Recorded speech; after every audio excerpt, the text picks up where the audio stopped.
that's a really cool point, man. And I think to that, I think of two things. And the first is,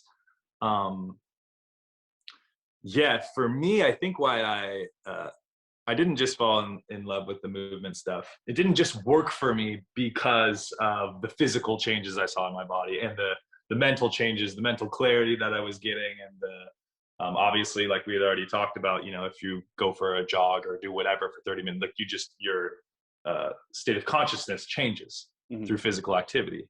And it wasn't just that; it was also, it got me out of my own head. And what I realized is, if I get, as much as I love being alone and internalizing, if I get too much time, it can become a self-deprecating thing, you know? Yeah. And it can become more of a negative thing. And so I realized that, well, if I can keep myself moving, it keeps me out of my head. One of the biggest reasons I love surfing is because in those moments, like, really, it's about like how many things a day can I do that can put me in a flow state, you know, in that ability to be thinking about nothing and thinking about something at the same time. Yeah. And that's why I love activities like surfing. It's why I love volleyball still. It's like when I'm in the volleyball gym, for the most part, I'm not thinking about anything else. What happened to me outside of volleyball, with relationships, with whatever, it's like when I'm playing volleyball, it's like in that moment, I'm just there.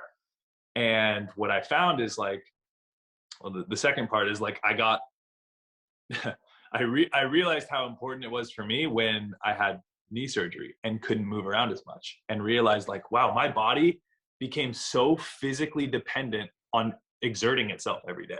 Like, so just in general dependent on it. And when I stopped like coming home tired, and when I spent most of my day in my bed, like I got like internally itchy because I had spent most of my life being so active, and to your point, like playing. Yeah. Because I was so, because I fell in love with the process of like physical training outside of just volleyball specific training, and had met so many unique minds along the way. I had all these like different tools in my bag, and a big part of something that, for example, Austin Einhorn, who's with Team Apiros, he really he's got kind of more of like an evolutionary standpoint on training that is, I just think is like, I think he's a genius. Like I really do. I think that what he's doing right now is so incredible, and I'm so honored to have got to work with him and still have such a good relationship with him. But a big thing he preaches is, what's that? What does that look like? That training regime, that training philosophy? It's a lot more like climbing, for example. We do a lot of like hanging, a lot more like, so we talk evolutionary movements, deep squat, climbing, that kind of stuff. Yeah. But a concept of his is, you know, like I've worked with him for like 4 or 5 years. I haven't really got to work with him one-on-one in person for a lengthy period of time, unfortunately. But even the few sessions we've had where it'd be like, I just show up and it's like, what do you want to do? Like, what a fucking question for a trainer to ask you, what do you want to do? It's like, you know, we're so used to showing up and being like, okay, my whole life has been structured for me, you know? I go to practice and like, I don't get to structure it, unfortunately, but I show up and it's like, it's already structured for me. There's no just like fit into it, you know?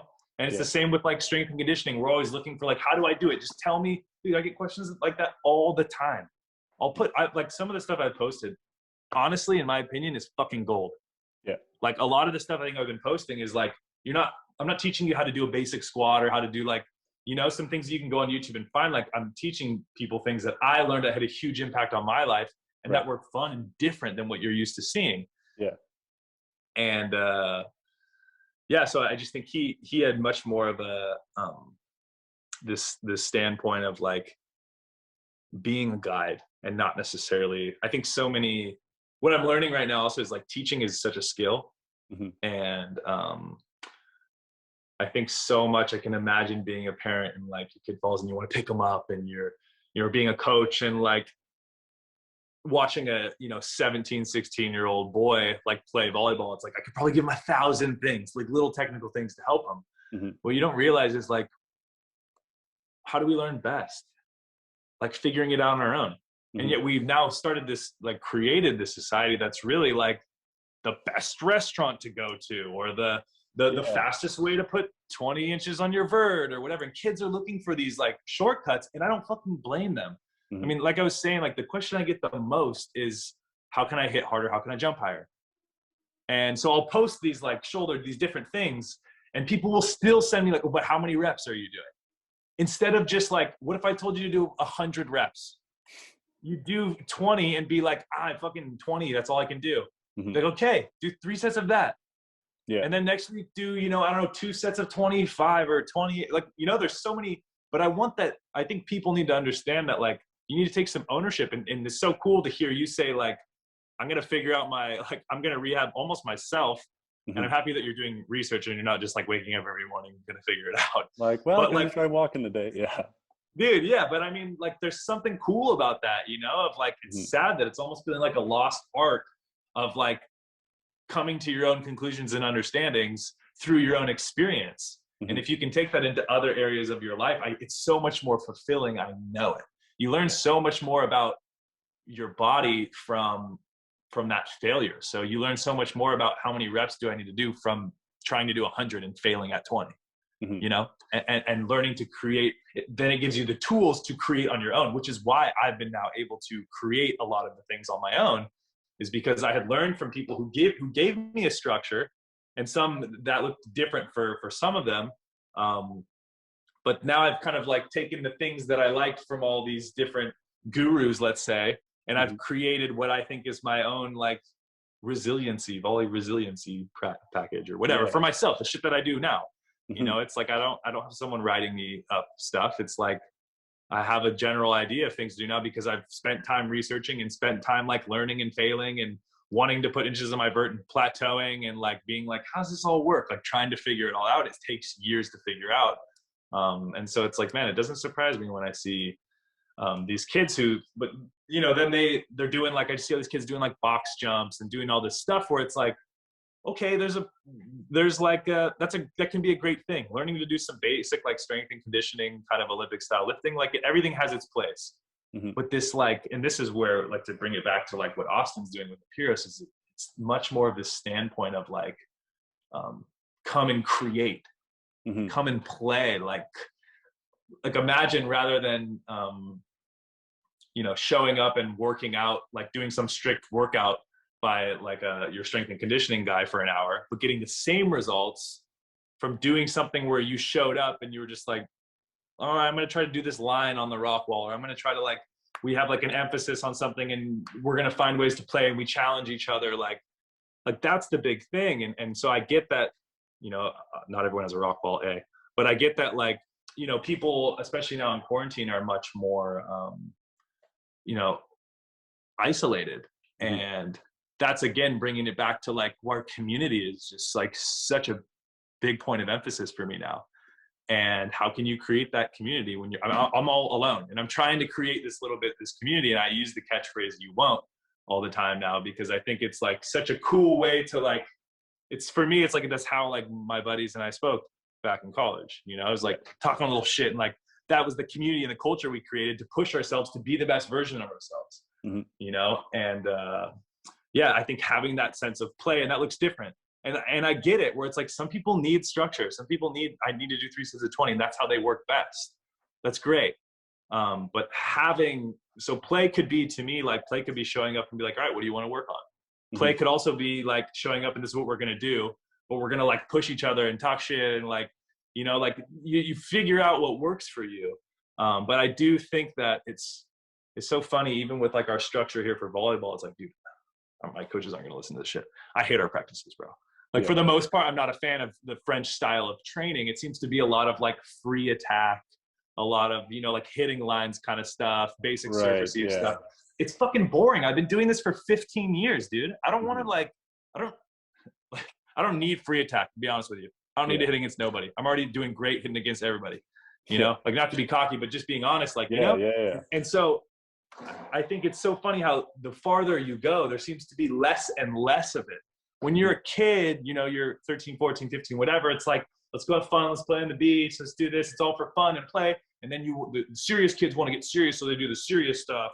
And they think it's going to work better for them. And the parents pay all this extra money to do all this serious stuff. And like, you don't realize that, like, dude, there's actually, talk about neuroplasticity. There's so much that comes from having that openness of like, of playing and enjoying something, and how much more you actually get from it, Mm-hmm. you know?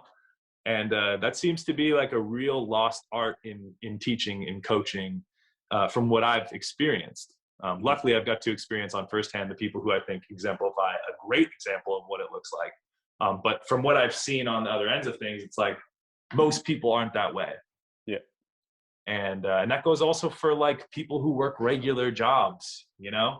Sure, if you're working like a desk job 9 to 5, like it's probably not, there's probably not a lot of fun or play involved in your job, Mm-hmm. you know? And but I think finding ways to either create that or to build an environment where that becomes a majority of your life, I think is like, for me, the ultimate goal. And it's hard, you know, like it's hard when you're on a team, for example, and this is ironic because my job is literally to play, Mm-hmm. but it also is a job, you know? Like yeah. at this level too, it's like, it's a fucking job, man. I got to show up and put in work for a couple hours. And some days I love it and some days I hate it, like everyone else for whatever else they do.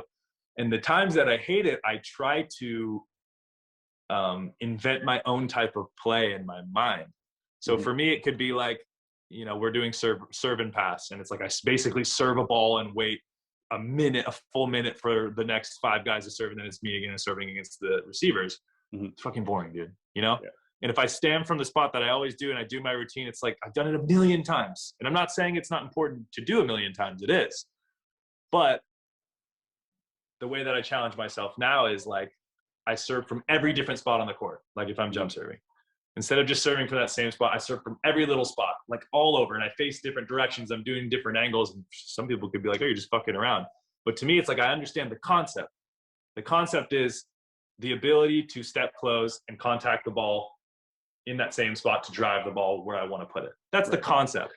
Mm-hmm. So now if I can do that from anywhere on the court, it actually makes me more well-rounded as a volleyball player. Mm-hmm. And so it's the same thing where like we do like free attack, basically like hitting lines. So rather than just like getting a super comfortable approach and just like walking into it and just bouncing the shit out of the ball, which is super fun and easy to do. Mm-hmm. Now it's like I force myself to like hang at the net as the ball's being tossed, transition really hard and go. Or put myself in positions where I'm like, all right, I'm gonna take my approach literally from, and luckily I'm on a team where I can kind of experiment a little bit, because this is the things that I probably wouldn't maybe do with the national team at like that level. Mm-hmm. But where I do get a little bit of the ability to experiment with some new things to continue to challenge myself. And I think we need that. Mm-hmm. We need to be in an environment that's challenging us. And so if you can't alter the environment, the physical environment that you're going into, you have to find a way to alter the mental environment that's going on in your own head. Yeah. And that can be a lot harder to do, but yeah, I think that it's just like really that ability to adopt more of a playful mindset in a lot of things that you do really open up some doors. Mm-hmm. Yeah. I coach, I had to explain this to this women's team. So I coach a women's team in Denmark, and we had this really good relationship. I actually coached 3 teams. I was coaching a Div 1 team, a youth team, and then this Div 2 women's